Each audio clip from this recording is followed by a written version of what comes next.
मनोज जरांगे वारंवार धमकी देत आहेत की सरकारने जर हैदराबाद गॅझेट विषयीचा जो जी आर काढलाय त्याला ओबीसी नेत्यांनी कोर्टात चॅलेंज केलं तर आपणही 1994 मध्ये जो जी आर काढण्यात आला होता त्याविरोधात कोर्टात जाऊ.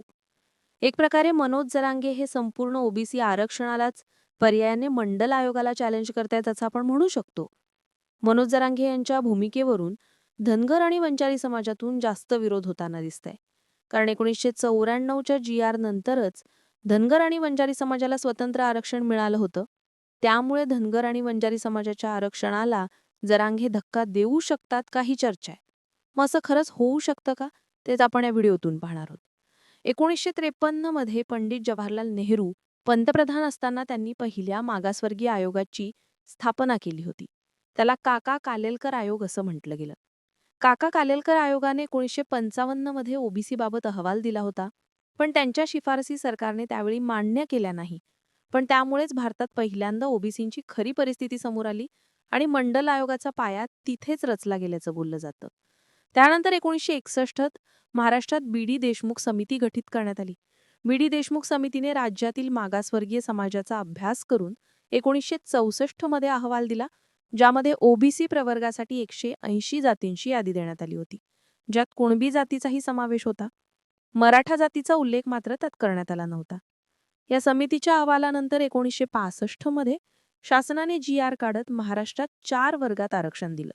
त्यानुसार अनुसूचित जाती एससी 13%, अनुसूचित जमाती एसटी 7%, भटके आणि विमुक्त जमाती व्हीजेएनटी 4% आणि इतर मागासवर्गीय म्हणजेच ओबीसी 10%, असे एकूण 34% आरक्षण 1965 मध्ये देण्यात आलं. तेव्हा धनगर आणि वंजारी हा समाज ओबीसी मध्ये मोडत होता.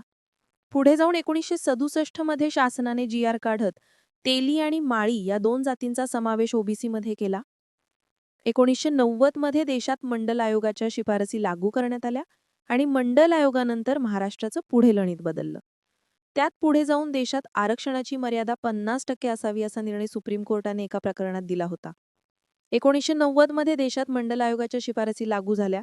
त्याच दरम्यान महाराष्ट्रातही पहिल्यांदाच आरक्षणाची मर्यादा 34 वरून 36% गेली. 1992 मध्ये धनगर आणि वंजारी यांना ओबीसीतून काढून व्हीजेएनटी मध्ये टाकण्यात आलं. या निर्णयामागे गोपीनाथ मुंडे आणि इतर धनगर नेते असल्याचं बोललं जातं आणि भटके विमुक्तांचं आरक्षण 4% 6% गेलं. त्यानंतर सर्वात मोठा निर्णय 1994 मध्ये घेतला गेला, ज्याला मनोज जरांगे चॅलेंज देण्याची धमकी देत आहेत. शरद पवार मुख्यमंत्री असताना 1994 मध्ये सरकारने विविध जी आर काढून महाराष्ट्रात मंडल आयोगाच्या शिफारसी लागू केल्या आणि आरक्षणाची मर्यादा 36% 50% गेली. या जी आर नंतर व्हीजेएनटीचं आरक्षण 6% 11% गेलं आणि त्यात उपवर्ग म्हणजेच सब कॅटेगरी करून आरक्षण दिलं गेलं. तर ओबीसीचं आरक्षण हे 10% 19% गेलं. या जी आरमुळे व्हीजेएनटीचे 5% आणि ओबीसीचे 9% असं 14% आरक्षण महाराष्ट्रात वाढवण्यात आलं आणि महाराष्ट्रात आरक्षणाचे नवीन प्रवर्ग देखील करण्यात आले. त्यानुसार अनुसूचित जाती एससी 13%, अनुसूचित जमाती एसटी 6%, विमुक्त जाती डीटी 3%, भटक्या जमाती NTB 2.5%, NTC Dhangar 3.5%, NTD Vanjari 2% आणि इतर मागासवर्गीय ओबीसी 19% असं 50% आरक्षण महाराष्ट्रात झालं आणि 50%ची मर्यादाही पूर्ण झाली. यामध्ये मंडल आयोगाने शिफारसी केलेल्या जातींचा त्या प्रवर्गात समावेश करण्यात आला होता, ज्यात कुणबी ही जातही होती.